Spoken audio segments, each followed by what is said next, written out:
start with special thanks for Delphi Economic Forum for the invitation and start welcome our guests, Mr. William Drozdiak, Global Fellow, Wilson Center Global Europe Program USA. Welcome to Delphi. Mr. Thomas Pugh, Chief Economist, RSM UK. Mr. Nick Papatsas, Senior Partner, EFA Group and Vice President, HASDIG. Welcome.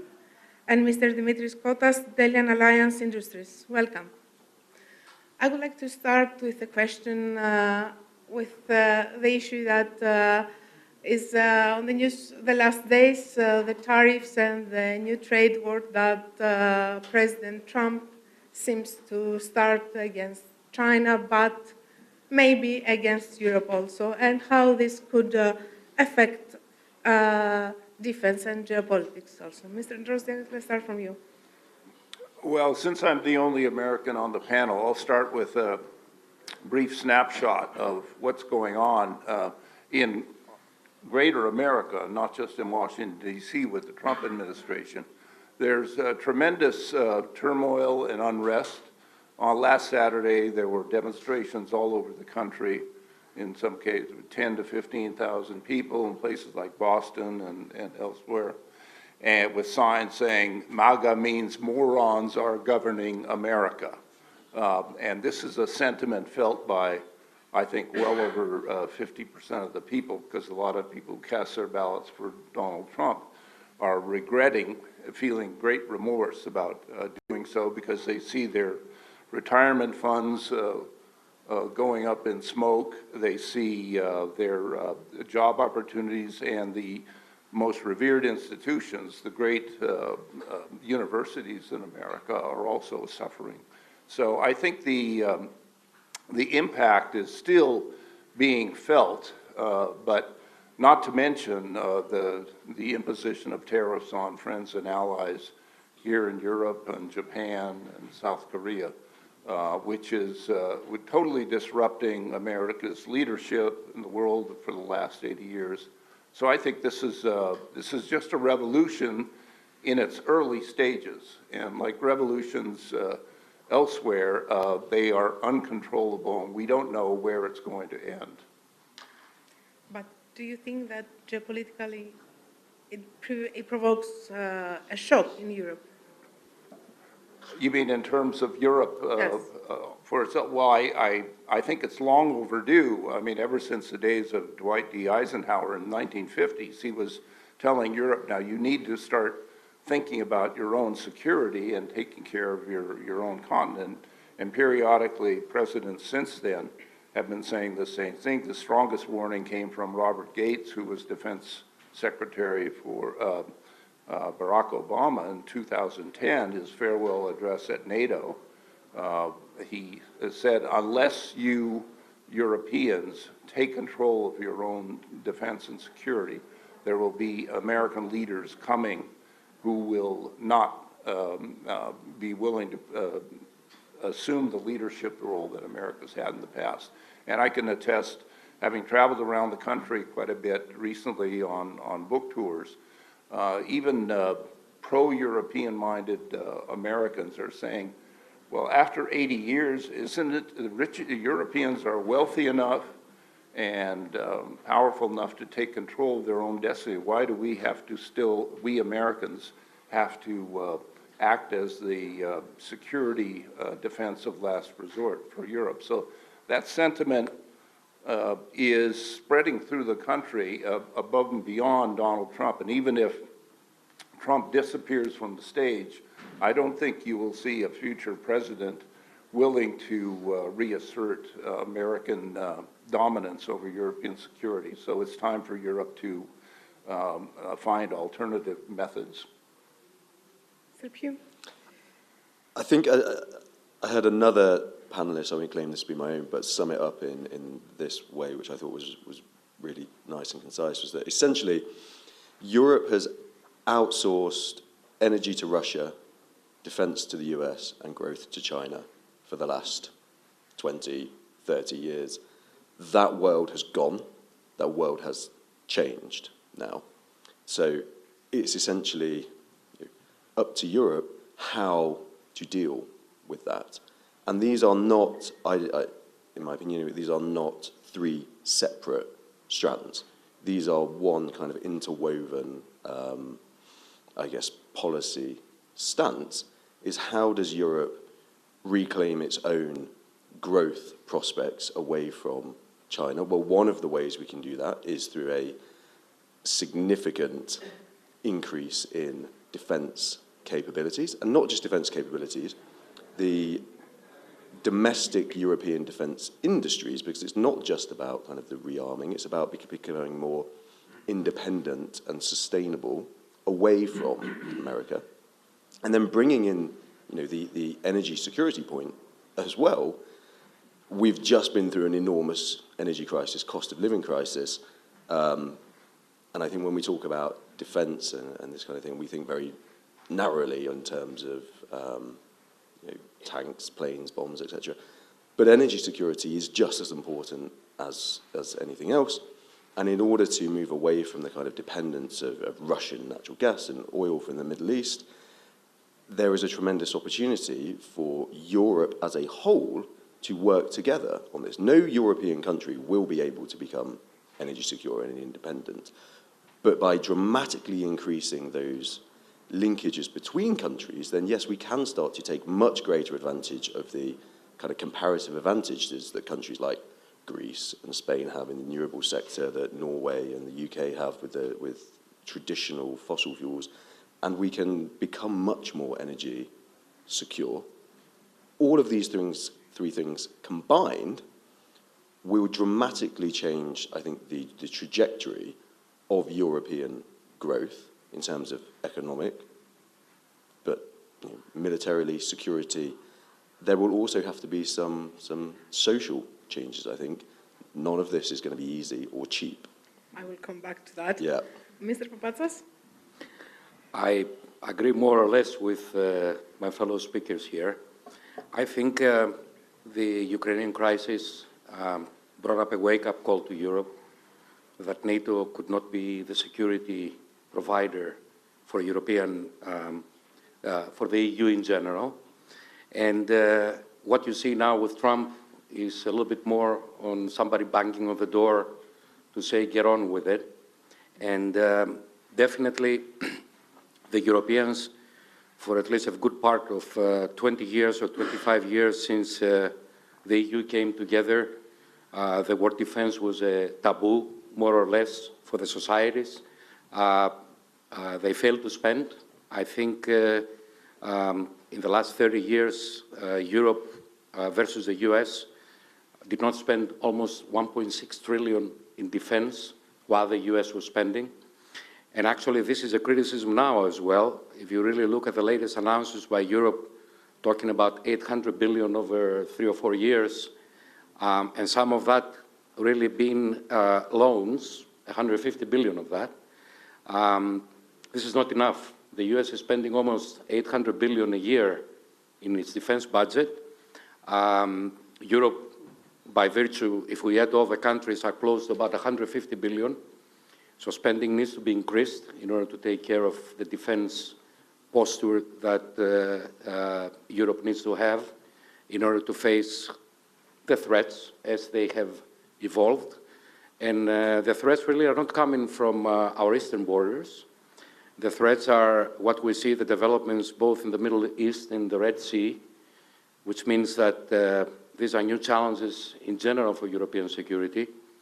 And so the wake-up call and more people talking about it is Europe needs to get together, try to integrate mostly its defense capabilities. I must say this is a challenging posture, including the 2030 that was announced, that they want to procure at least 50% of the systems made in Europe. I just need to give you two statistics. The first one is that a couple of years ago, Europe, 68% of the defense spending in Europe was for US-made systems. So there is a lot of ground to be covered in order to try to the acquisition cycles to bring more of what needs to become in the European defense from a systems perspective. And the second thing is that technology impacts, of course, the European defense industry. First of all, the European defense industry hasn't consolidated. I must go back to the US industry consolidated back in the 80s and 90s, and the European defense industry still remains very fragmented. Countries have their own approach to defense. This goes back to the taboo that I said before, that nobody wanted to deal with defense. I mean, we never talked about the European army. We never talked about the European defense policy. Especially in Germany? Yes, and this is obvious. But I must say, I must give you an example for the pace that I'm talking about. If you really look at what's happening in aircraft programs, the US is already on a 6th generation, which was announced a couple of weeks ago, on a 6th generation fighter jet, being stealth. The Europeans still have not made the stealth aircraft. So you see a gap that exists in order to try to catch up on this technology frontier. And I'm sure, as I was in a panel before, the disruptive technologies and the new innovation technologies that come really from innovation and the latest things like artificial intelligence and cyber security. But then directed energy weapons and hypersonic missiles present new challenges for everybody and for the defense system. So there is a lot to be made. Mm-hmm. But we as Europeans need to invest, and we need to increase spending in order to become more secure, because I believe the security that we had through NATO in the US obviously is going to eventually disappear. Eventually. I'm not saying that they're going to leave Europe, but I'm saying that they will need a stronger Europe on its own, because the US, I think, is focusing more on the Pacific and on the problems with China, for sure. And I believe the US total focus is on that region. We see Trump that has come out really strong on his rhetoric against China. The US, of course, 2 or 3 years ago has started already putting together an alliance with the AUKUS, Australia, New Zealand, Japan, Korea, most probably to try to have a wider alliance in that region, because reality is, and I think lately we saw something about Taiwan, it's very difficult to defend Taiwan coming from the US, and especially over the Pacific, and with the Chinese being so close to it. Similar problems that we have as a country with Turkey. Mm-hmm. So that's my view. Mr. Kottas, please. I think we are at the dawn of a new era. That era is defined, and I think that becomes more and more clear when you realize the growing technological gap and capability gap between China and the rest of the Western countries. I think extremely few Europeans have realized that, and that's why sometimes they don't really understand President Trump's policies. Like, as an example, like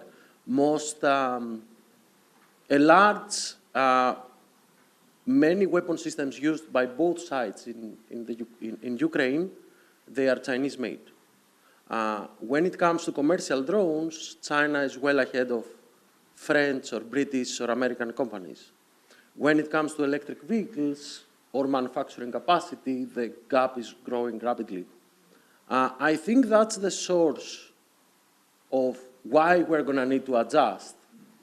And I think, the United States are following an abrupt way of adjusting.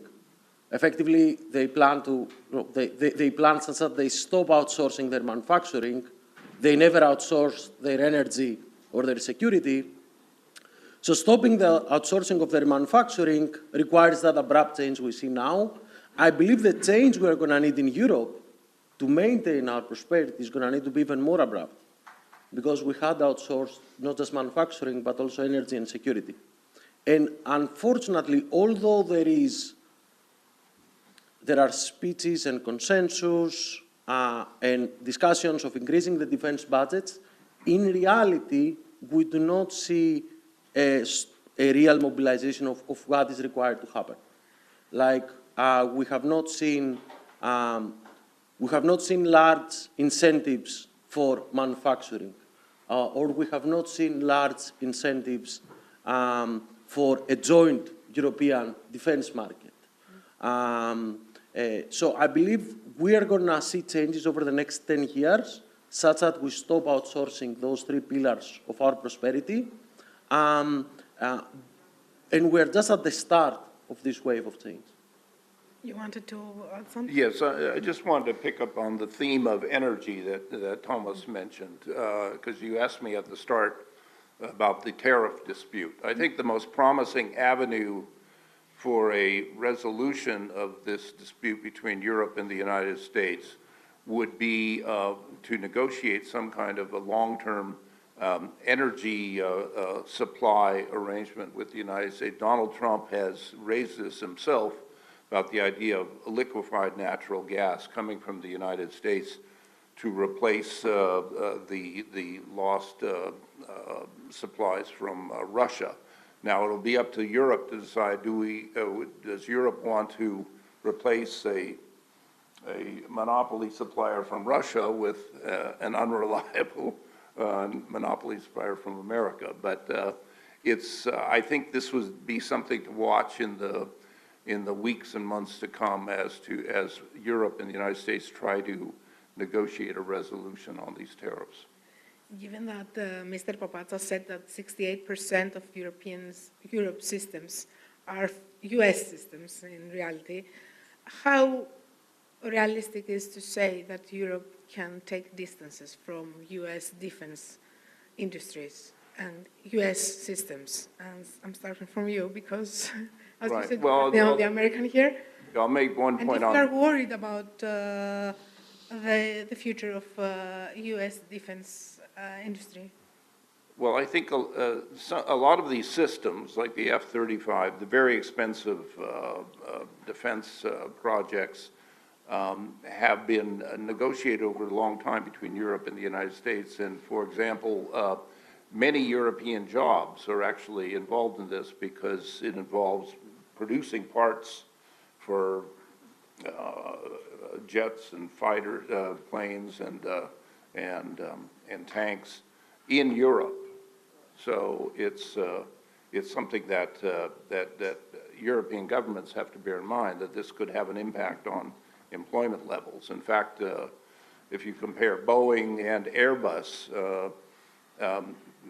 Airbus employs many Americans and Boeing over 100,000 Europeans. So it shows you how inextricably interlinked our economies have become over time. And that's what is going to be, if we're talking about divorcing the economies as is happening between China and the United States, it's going to be very difficult for Europe and the United States to separate themselves.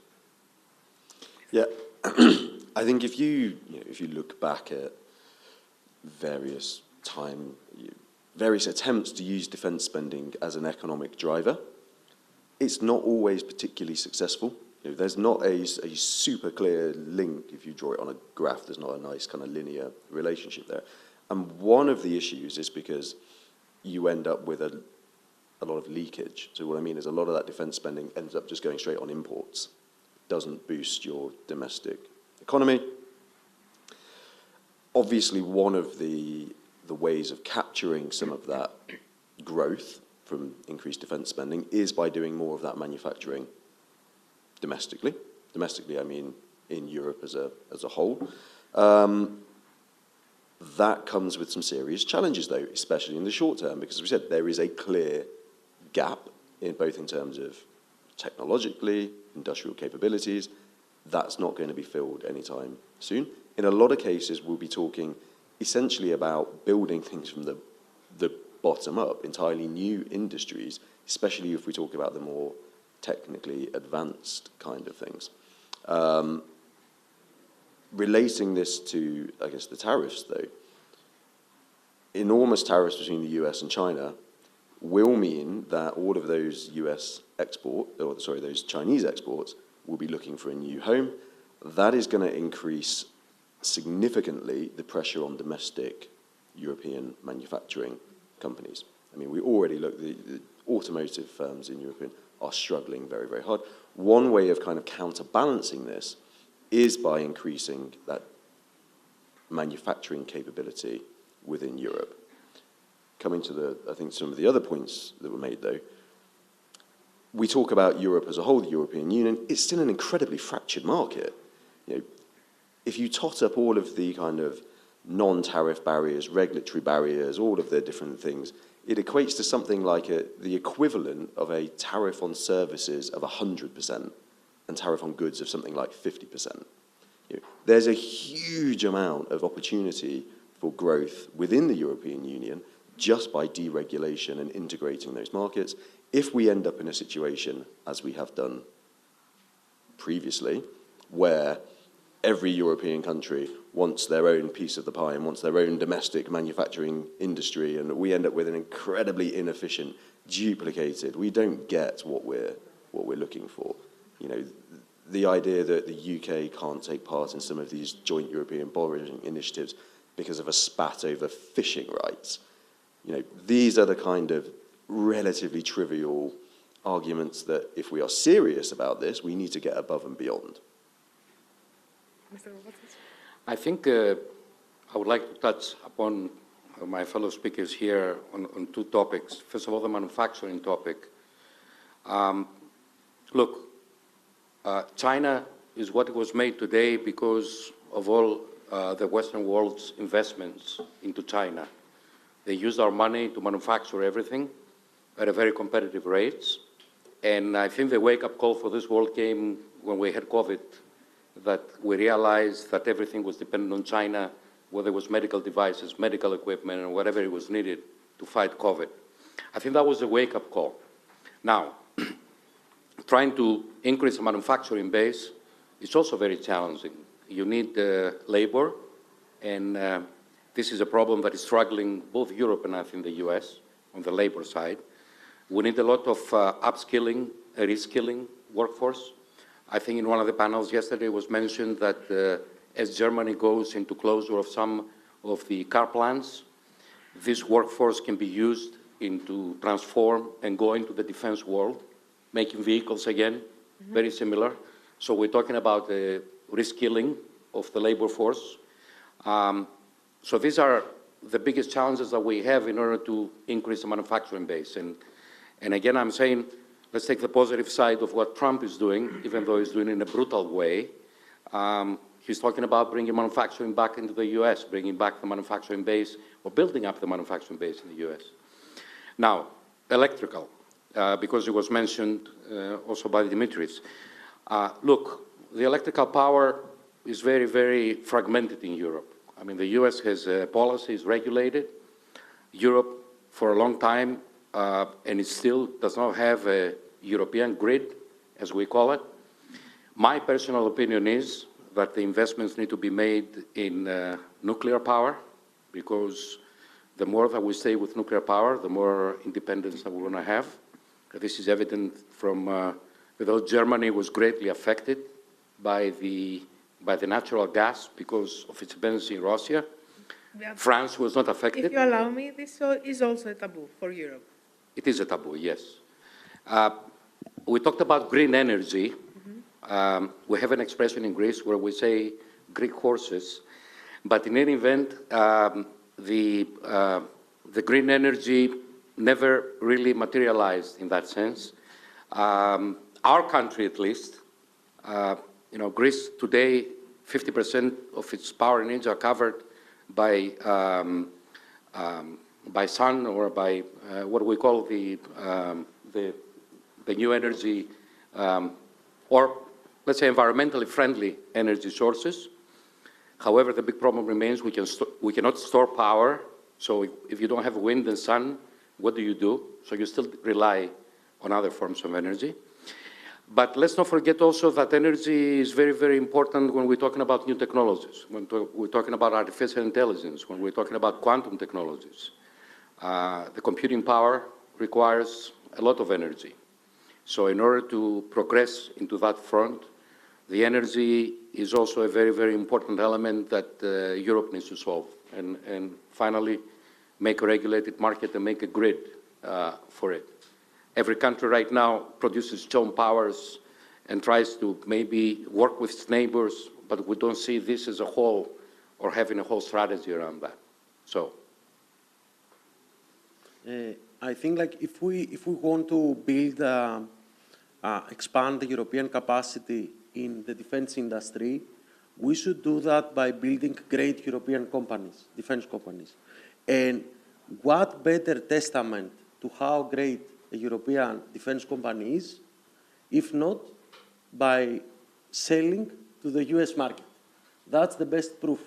And there are such examples of small, medium, and large, like there is like Theon Sensors, Kongsberg, Quantum Systems. There are great European companies that sell actually to the US market. And that's the best proof of building our capacity, because we are building great companies and great products. Now, what are the challenges for building such a company now? One, I would pick like from the previous ones, I think the largest challenge is the fragmentation of the market. Trying to enter all the various like 20-something European markets one by one feels like boiling the ocean. Our American or Russian or Chinese competitors in the corresponding defense industries, they do not have to go through all this pain, having to deal with 20+ regulatory environments, banking environments, national security, different national security challenges, different markets, different even languages with which the tenders are written. And those barriers, they benefit mostly the few large conglomerates, the 4 or 5 giant defense conglomerates in Europe, and those have the capacity to navigate those complex regulatory environments. So I would say trying somehow creating a unified market or unified industrial policy, that would be the first step towards much later on a common European defense. I want to start from that because you talked about the 2-3 big industries in Europe, defense industries. So I want to ask, who will be the true beneficiaries of Rearm Europe and this wake-up call of Donald Trump in front of Europe and safe programs, if they are interpreted by majority as an indirect subsidizing of mainly by German and French defense industry and possibly the Italian, let's say, or Spanish?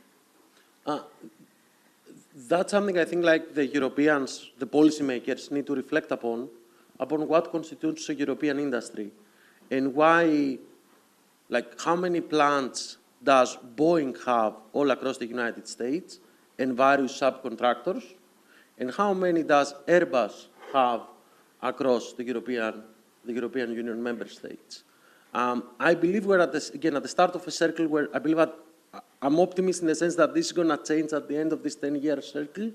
But right now, industrial capacity in Europe is very centralized in 2 or 3 economies, effectively.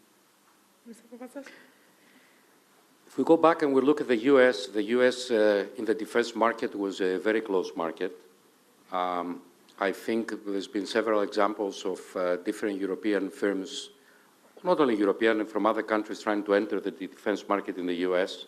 It was very difficult to penetrate. So it was a closed market, more or less. So now if we look at the European side, and as I said, we have not consolidated our defense industry.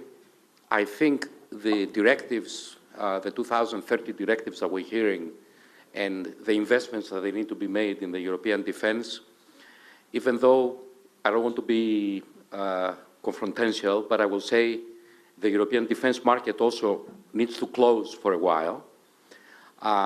This is also evident because the US never invested in the European defense market, with the exception, if you really look at some technologies like for vehicles, I think there were some acquisitions maybe 15 or 20 years ago that US companies invested in some industries that they were making what I will call MBTs or armored vehicles. You have not seen any real investment from US into European defense. whether it's aircraft, helicopters, missiles, or anything related to that. So I believe that Europe has a long road ahead of it. I think we have the challenges. I think funding, and as Dimitrios says, we need to have a better coordination. We must ensure, because each country thinks a little bit more autonomous on the defense side, and as Article 346 and other Articles 13 of the European Union allow its country to make decisions on its own defense policies, that we need to make sure that there is no duplication of efforts, even on the innovation side or on the investment side of what needs to be made. And so there will not be wasteful resources. So there will be more integration as well, interoperability, and life cycles. I mean, different systems require duplicated resources as opposed to uniform systems. Simplify that, and there will be savings long term. So there's a lot of work to be done, and we need some of the regulatory frames, but at least it seems to be the will from the Europeans to go in that direction. But we need to run. We need to run fast, and it's not easy. So you're optimistic that Germany and France are going to allow to other countries to expand their industries? We have to be optimistic, because they cannot make it by themselves. There is a lot of manufacturing resources in different European countries. There is a lot of different technologies. Yes, France and Germany were the leaders in spending on the defense side, I think France primarily. The French also defense industry is one that is, I need to say, closed as much as I mentioned before, like the US was. And this is evident from the latest program that Europe was developing an aircraft with Germany. The sharing of the technology was not very, I need to say, open. So we need to overcome certain sensitivities as well as we learn and as we become more a federated Europe, I may use the term. We need to become more unified, and defense, as I said before, which was a taboo, now seems to be in the premier direction that the European Union needs to go to. UK could have a role in this? Yeah, yeah. I mean, I think the question that keeps coming to me is, if not now, then when? You know, we've got Russia invading European countries. We've got an isolationist America pulling out of Europe. If these two factors are not big enough drivers for Europe to start coming together and becoming a much more federated type Europe, then to be honest, I don't know what would do it. You know, what possibly bigger drivers could you have that would cause this? So I think one of the risks is that actually we just continue the way we have been doing for the last 20, 30 years, arguing, bickering amongst ourselves, and this becomes a wasted opportunity. I think the other points worth making are, there are lessons that we can take from the US on this. Now, maybe correct me if I'm wrong, but my understanding is the US defense conglomerates, industries, are very clever in the way that they have certain factories in key states, so you get the support of these senators, and it's not all in one place. You spread it out in order to get as much support as possible. If you are a European defense manufacturing industry, that seems like a relatively good way to go. The other thing that I think the Americans do very, very well is looking at ways that how you take technology developed for the defense industry and convert that into civilian applications, or how you look at using defense innovation spending to solve some key problems, technological problems, or we have DARPA in the US and that kind of thing. And that takes some of the spending and the innovation. Necessity is the mother of innovation, and it helps then drive this broader improvements in productivity in the wider economy, and then that itself helps take some of the sting out of the spending pressures that are going to be coming to the fore in the next few years. So is Mr. Trump wake-up call an opportunity for Europe? Yes, actually, maybe it's my naive American optimism, but I think there are points of light for Europe in the future. One is political developments. I think the new German Chancellor, Friedrich Merz, is a profoundly convinced Europeanist. So I think he's going to work. He's already established a very good working rapport with Emmanuel Macron, and the French-German tandem has always been important in making Europe move forward. So I think the next step will be to consolidate the single market and then also expand and deepen the continent's industrial policy. As Thomas mentioned, you can take a lot of the great engineering talent in Germany, say, that has been used to build up this powerful automobile industry, BMW, Mercedes, Volkswagen, but that is at risk now because of China's surge in terms of exports of electric vehicles. So why not take some of that engineering talent, put it to work in terms of the defense sector and creating what Europe will desperately need in the future, and also to bring in the skills and talent and defense sectors of new members like Finland and Sweden, which already have sophisticated defense industries. So if there's a way to coordinate that into consortiums, just like Airbus is a consortium of 4 countries, it's always had a lot of problems, but they've worked it out and produced some really good products like the Airbus passenger jets and also some military equipment. So I think if there's very good analysis and thinking that goes into bringing these assets together and making them work for the benefit of more united Europe, I think there's a more optimistic scenario for Europe than many people have portrayed recently. In Europe, there is already a conversation that there is a backdoor for US, even for Turkey, for these rearm Europe programs and safe programs, by establishing joint ventures with EU companies or by taking over European industries. Is this possible? Yes, I think so, and certainly in terms of investments, why not encourage these partnerships? You don't want to break off this alliance entirely, and you want to keep America engaged. You just may not be able to depend on, the Article 5 commitment that America will come to defend any European ally that is under attack.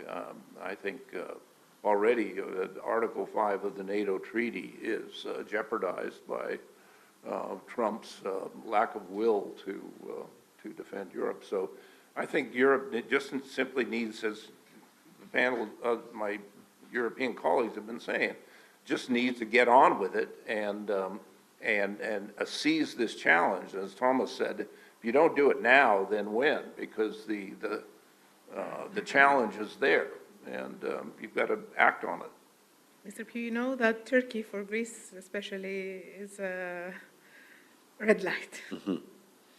Well, I mean, I guess it gives, in a lot of ways, it gives Greece, I think, some kind of, a head start, in that most of Europe have not been living with a potential threat since the end of the Cold War. That mentality is gone. Not so much the case in Greece, and perhaps that gives Greece, the economy, Greece defense companies, a bit of a head start in terms of thinking about developing a lot of these challenges because of the geopolitical situation between Greece and Turkey over the last 20 or 30 years, really. Yeah. Could UK also use this backdoor for the programs? I mean, it would be this idea that the UK is separate to Europe when it comes to this, and I know Brexit was is still a very sore subject, but when we're talking about defence, the UK is a major defence, one of the alongside France, one of the only nuclear powers in Europe. It's one of the major defence spenders. The UK defence industry is very well established.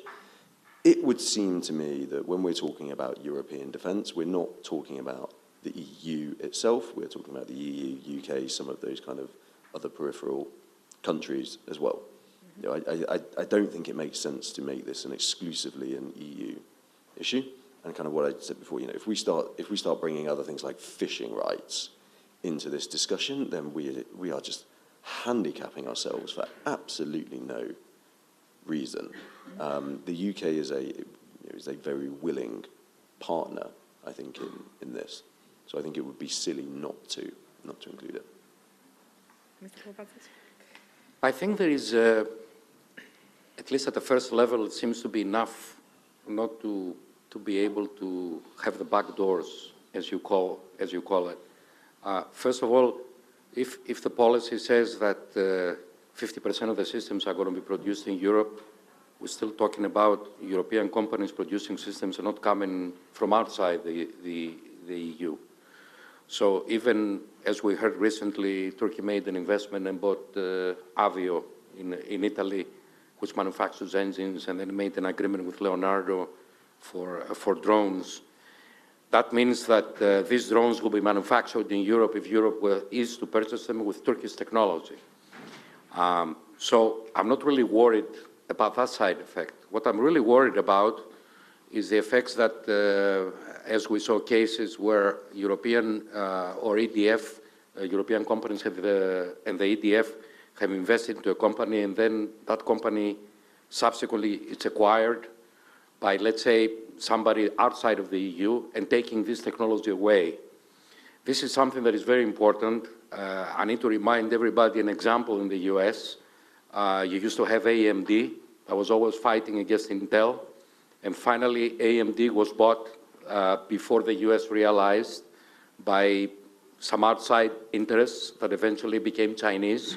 And I believe this is how China caught up very quickly in doing microprocessors and using that technology that took years to develop. And that was an example, I think, that the US sort of brought more tight rein on how IP is used and how IP is transferred when it goes out the US. I think we had a similar case in Europe. I think there was a robotics company in Norway, I think.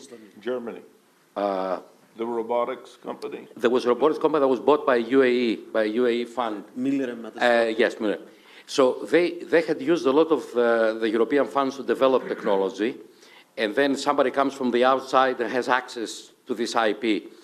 So I think the words that we're hearing about protectionism and about European defense and not allowing the outside is simply that we really want to build up European defense industry. I think it's correct that we must have also some protection in place. I think this is what I mentioned before. Not in a totally closed system, but making sure that things are made in Europe and the European technology for the investment that is going to be made develops.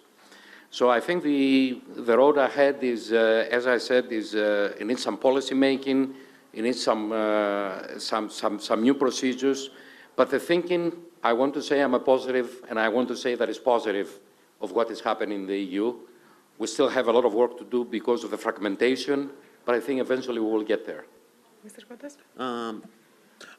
Our company is based both in Greece and the United Kingdom, so that's a question that I struggle like every day, effectively.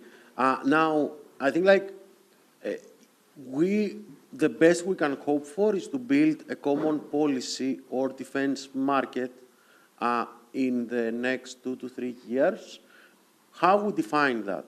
There are many ways to define it, based on historical ties and so on and so forth. I would say the simplest way to define which country should be part of that is the countries that in February 22 answered to President Zelensky based on international law.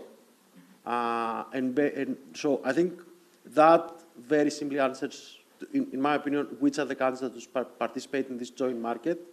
I mean, effectively, it boils down to the European Union plus Norway plus UK in Europe. And I think that should be the criterion. Whether at the critical moment where we're going to need one of the countries of that alliance will need to procure, to make a massive order and manufacturing facilities all over that industrial alliance will need to mobilize, we need to ensure that those countries will use the criterion of international law to answer that call. So I think that should answer the question, who we should hope to become part of this joint market. We have only 1 minute, and I want just a sentence of each of you. How safe, or if Europe can be safe without US? Yes, absolutely. And I think, as was just said by the other panelists, that it shouldn't be a back door. There should be a front door in terms of encouraging cooperation with outside countries like Turkey, Great Britain, and the United States to help boost the defense industry. But, all that's required is will and the courage of good leadership. Are we safe? Just to pick up on that point, really, I think we should be encouraging private capital in as much as possible, whether that's American private equity or venture capital or whatever, because one of the things we know is this is going to be incredibly expensive.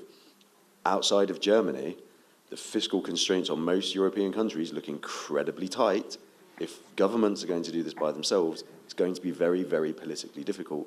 The more that we can encourage private capital to take some of this burden, I think the better off we will all be. Very short.